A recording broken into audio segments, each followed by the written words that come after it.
Good morning, everybody. Dr. Vasquez here. I'm going to reply to some excellent questions that were sent to me recently, following up on the conversation about viruses and things like that. So I'll just read each of these prompts, so to speak, and hopefully be able to provide an answer in the space that I've provided for myself here. So she starts by asking and stating, please let me know if you have any resources you recommend for us, articles, videos that would help my my questions. Thank you so much for the work that you do. I'm so excited to be here as a paid subscriber. Well, thank you as well. Otherwise, I wouldn't be dedicating time to think about this and do it and edit it and post it and all that. So her first question is, I just spoke with my sister-in-law, a 21-year-old with crippling germophobia. Her life is ruled by her intrusive thoughts and obsessions about bacteria, viruses, and germs. She verbally admitted to me that she is deathly afraid of sharing drinks because she is anxious about catching herpes from other people. So that's really an excellent prompt, because those are all, very real and complex topics. And I can actually speak to that from a couple different perspectives, because I've had times in my life when I was also very kind of germophobic. So I have personal experience with that. Actually, probably starting out as a kid. I remember one time we were taking a family trip to Florida from Texas for Christmas.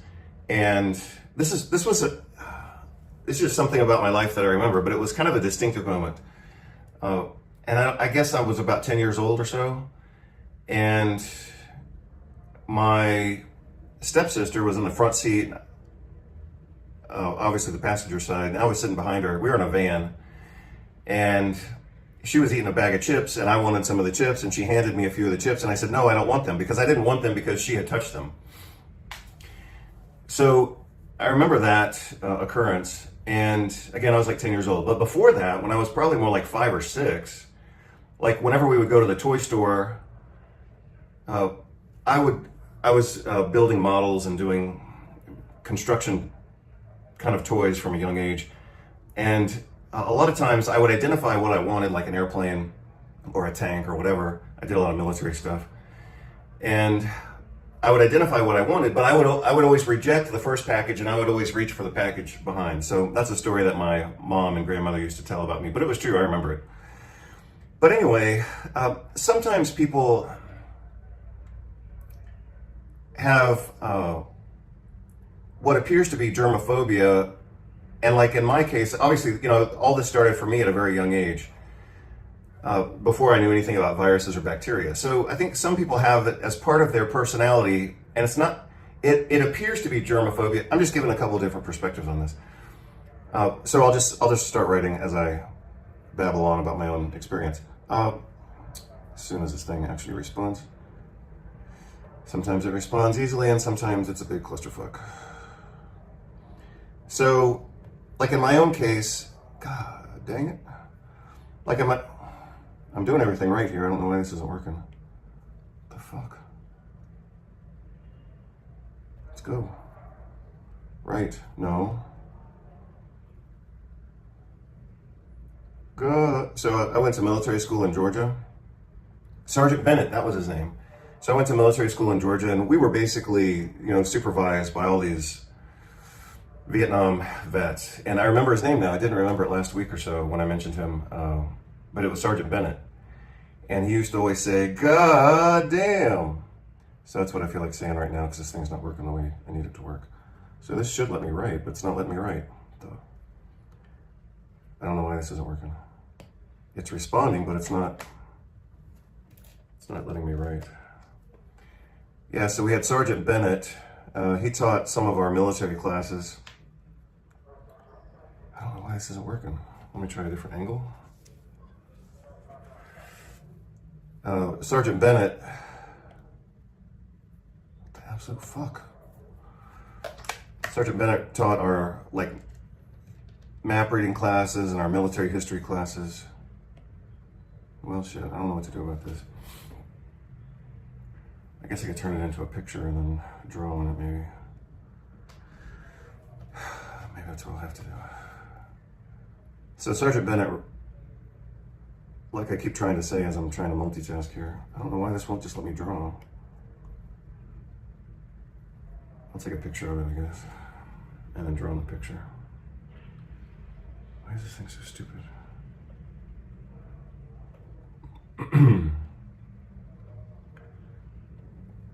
So, you know, all these quirky old military vets. Oh, this sucks. Certainly had their personalities, and part of Bennett's personality is he would always say, "God damn," but he would kind of draw it out. Oh, let me see. Yeah, this works. Okay. He would draw it out. And he would say, "God damn." So that was one thing about him. Oh, the other thing he said whenever we had a problem or somebody was complaining about something, he said, "This is simply mind over matter." And he would say, "I don't mind because you don't matter." That was one of his ways he tried to build esteem in us, you know, like self-esteem, because we're just young kids. That's a joke. But anyway, let's go back to this. So let me read it again. Just spoke with my sister-in-law, 21-year-old with crippling germophobia. Her life is ruled by intrusive thoughts, obsessions about bacteria, viruses, germs, deathly afraid of sharing drinks because she's anxious about catching herpes from other people. Okay, so like I started to say, I think some people start out in this direction just based on their inherent personality. So that's what I'm going to write. Inherent personality. Because like I said, I had that from a young age before I knew anything about viruses or bacteria or germs. I just didn't want people touching my stuff. And I think that it was then, as it is now, an awareness, so I'll just put comma, some type of awareness of difference or separation.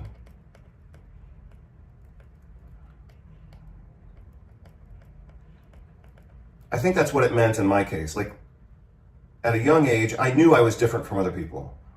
And I kind of embraced that difference, and I wanted to be somehow separate from other people. So I didn't want people touching my stuff, especially food, but even models. I mean, even these plastic models that I was doing when I was a kid. So they're obviously, I mean, they're in a box, they're wrapped in plastic wrap. So even if someone had touched the container, I mean, from a objective standpoint, it was still going to be clean and sterile on the inside, but I'm just telling you, you know, my experience with it. So I think some people have this somehow as part of their personality. In my case, it was awareness that I was different from other people and that I wanted to maintain that difference. I wanted to be separate from other people, even at a really young age. So, but let me go on and provide a different perspective here. So we have to distinguish between a reasonable fear or concern and a true phobia, like a dysfunctional adaptive or behavioral pattern. And so that's part of what's being communicated here. She says, obviously, crippling germophobia, that's not normal, intrusive thoughts, deathly afraid of sharing drinks because she doesn't want to get herpes. So we have to distinguish between, so I'm going to write DDX, and I'll explain what that means. We would have to differentially diagnose is what DDX means, which means we have to consider two things that kind of look the same but could be different. That's what doctors refer to as differential diagnosis. So we're trying to distinguish between two different things. We have to distinguish between concern or a reasonable fear versus a true phobia, which is somehow dysfunctional or excessive. You know, like for example, like when I was younger, I probably traveled a lot more than other people just based on my international family at a very young age, but I still didn't like flying. And as I got older, I developed more of a fear of flying. So, you know, but obviously I could manage it and I could overcome it. So, you know, one thing is to have concern. The next level would be fear. And then the next level, but those are all kind of emotional or cognitive states that don't necessarily affect behavior. So we could go from concern to fear. I guess we would have to start with awareness. So let me just make that. So step number one would be awareness. And that's a good thing. I mean, we all need to be aware of possibilities. Number 2 would be concern. So now we move from awareness to concern, and now we could be moving to fear.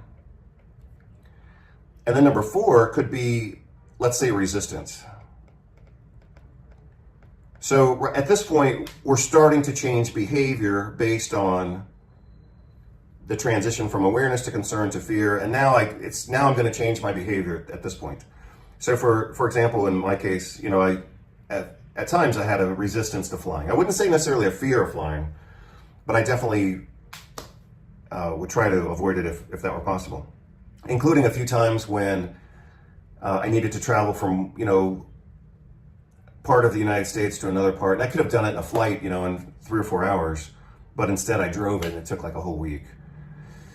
So, or 3 or 4 days. So, you know, that's a representation of, like, dude, you could just get on a plane and fly from Seattle to Houston in 4 hours. But instead you're going to drag this thing out over 5 days, which is probably actually more risky. And that's, you know, the balance that I'm trying to represent here is that fear and concern and resistance are still on the side of being rational, but, you know, trading a 4-hour flight for 5 days on the highway by myself, that's actually probably more risky than flying. So, you know, at some point, resistance is going to merge into kind of dysfunctional behavior. And a lot of times, fear of flying is dysfunctional because, you know, statistically, flying is supremely safe. I mean, if you're in Seattle and you got to get to Miami, taking a flight is probably, I'm guessing, I'm not trying to exaggerate, but maybe this is correct. It's probably thousands of times safer to fly that than to drive it. Because that would be about a 7 or 8 or 10-day drive. And you could do the flight in maybe 6 hours or so. So, you know, what I'm trying to communicate is that this is it's a quantitative issue. We start with a little bit of awareness, then we have concern, then we have fear, then we have resistance. But at some point, that quantitative difference becomes a qualitative difference, and we go from being aware and functional to dysfunctional. So, for example, what is stated here is that this young woman has so-called crippling germophobia. So that's, you know, that's a perspective, and maybe it's accurate. It probably is accurate, otherwise she wouldn't have said it that way, that strongly. Intrusive thoughts. So I'm guessing that this is a person that has a tendency towards anxiety. I mean, obviously anxiety, maybe to the point of being obsessive, and her chosen topic of anxiety and obsession is, you know, germophobia. And like I said, I can relate. I've had times in my life when I was really germophobic, like when I was in my early 20s. I moved from Houston, Texas to Portland, Oregon, and that was a great move for me. It was very important in my life, but it was also very stressful. I was very alone. I had no idea what I was doing. I had never moved, you know, obviously cross country by myself before. Even though I had lived away from home since I was 16 years old, I went to military school, you know, so I didn't have to figure things out on my own. I just went there and had to adapt. But in this case, when I was in my early 20s, moving from Houston to Portland, it was a totally new frontier for me. And it was overwhelming. And one of the things that happened is I developed a lot of anxiety around my health and germs, and like thinking I was having panic attacks and heart attacks and whatever else. So when people are stressed or anxious, and then they start to manifest germophobia, the true problem is the stress and anxiety, which is manifesting as germophobia. So if we just talk about the germophobia, that's probably not going to create a good solution. Let me see if this thing lets me write again. So I suspect that she has some underlying stress or anxiety going on, and that could be psychosocial. Like something emotional going on in her life. Or it could be biologic, like something organic going on. So I'm just going to say biochemistry. Such as deficiency of B2, B6, maybe B12, or magnesium. Those are the most, and vitamin D, of course. Those are the most common nutrients that causatively associate with anxiety. And I could probably say long-chain omega-3 fatty acids. What else? Now, the last thing I'll mention with regard to this particular question is what she says at the very end. Deathly afraid of sharing drinks because she is anxious about catching herpes from other people. Well, again, we would have to, or a reasonable approach to that prompt would be to determine where we are on the spectrum of awareness. So are we at number 1, awareness, number 2, concern, number 3, fear, number 4, a resistance to the point of behavioral change that could be good. You know, number 4, I'm going to say, is kind of the borderline between cognitive awareness versus behavioral change. Or, what should be number 5, we could say number 5 is becoming a dysfunctional phobia. So it sounds like she's, well, let me say this 2 different ways. She's being described almost as having a dysfunctional phobia. But this may actually be reasonable. And I would say that it's not unreasonable. So, sorry, I changed colors, but I don't want to change colors. I'm gonna agree with her. I'm gonna agree with our 21-year-old sister-in-law here. 50% of the population has herpes simplex virus type 1. That's typically the oral or milder form of herpes simplex virus. 20%, this is based on research I looked at about 17 years ago. I presume it's still accurate. 50% of the global population has herpes simplex type 1. 20% of the global population has herpes simplex virus type 2. A few people have both, and of course some people have neither one. But you know, the probability of encountering a friend or family member or romantic interest that has herpes is really high, especially if you've, you know, had more than a couple dozen dates in your life. You have probably been with someone who had herpes of one type or another, but that doesn't necessarily mean that you would have contracted it.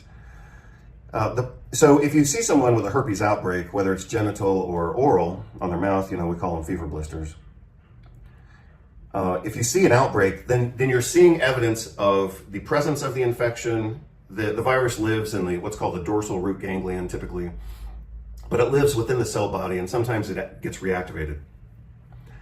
And when it becomes reactivated, you get this inflammatory response that manifests on the skin as blisters, whether it's genital or around the mouth typically. But it could be other places. Some people have it in their hands, fingers, face, whatever, nose.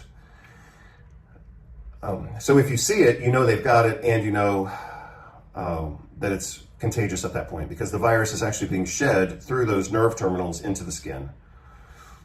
However, someone can have herpes and not display the infection and still be contagious. That's called asymptomatic shedding. And that seems to be the concern. Well, I mean, obviously, if this person saw another person with herpes, she would say, hell no, don't drink from my beer can or whatever. Don't touch my drink. But the issue here is that people can have herpes. They can not have a visible lesion, but they can still be transmitting the virus. And like I said, that's called asymptomatic shedding.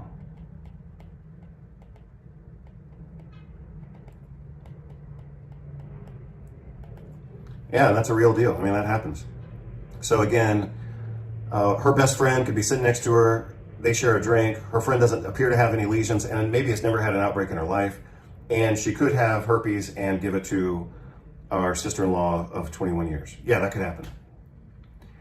Another case that I've seen, and I was thinking about this a few weeks ago, but like 2 or 3 weeks ago before I saw this question, I remember seeing in the research literature a case of, I believe it was a young person who contracted herpes after sitting in a hot tub with a friend who also had herpes. So one friend had herpes of one type or another, I don't know which, and the other friend had eczema, which means that he or she had open skin lesions. And supposedly in the period of time of sitting in this hot tub, the herpetic friend transferred herpes to the other friend who had open skin lesions in the form of eczema. So again, even the person who had the herpes may never have known that he or she had herpes. It could have just been asymptomatic their whole life. I've known a few people who have tested positive for herpes, which means they definitely have herpes. I'll talk about lab tests here in just a minute. But I've known a few people who have had positive tests for herpes, indicating that yes, they have the virus in their body, and they will always have the virus in their body. They can't get rid of it. I mean, once a person has a herpes virus, they always have the herpes virus. The question then becomes, how well controlled is it or not? But again, I have known several patients and people socially who have tested positive for herpes, meaning that they have it, but they've never had an outbreak. And those people, you could ask those people, do you have herpes? And they would honestly tell you no, because they don't know that they have it. But you could still catch it from them. All right, so I think I'm gonna move on from that question. I have a 5-month-old infant, and she, presumably the previous 21-year-old, advised me not to allow people to kiss my baby because they could be carriers of the herpes virus. I'll change colors. I guess I'll go to blue. Can I go to blue? No. If this thing will let me change colors, I don't know why this thing's not responding. Oh, okay. Yeah, that is correct. Again, asymptomatic shedding, that's how most, I believe, that's how most babies and young kids are exposed to herpes. Excuse me. As far as I know, that is the main way that kids are exposed to herpes, is getting kissed by grandma or getting kissed by grandpa. And, little kids don't have the same immune defenses that we do as, either older children or adults. And so they're more vulnerable. So I'll just say that. Young kids are immunologically immature, but that makes them more vulnerable. Yeah. So, but it makes, let me clarify that. What I'm saying is they are more vulnerable to increased severity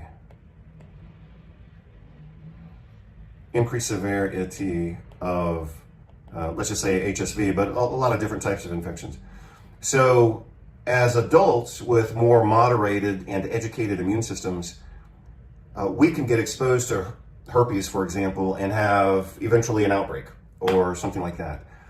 But generally speaking, the rule is that adults can manage it. They may feel sick. So after what we call primary infection, specifically with herpes in this case, but I presume it applies to other viruses as well. In adults who get primary infection, they may actually feel sick for a few days, and then they, either manifest the infection later or not.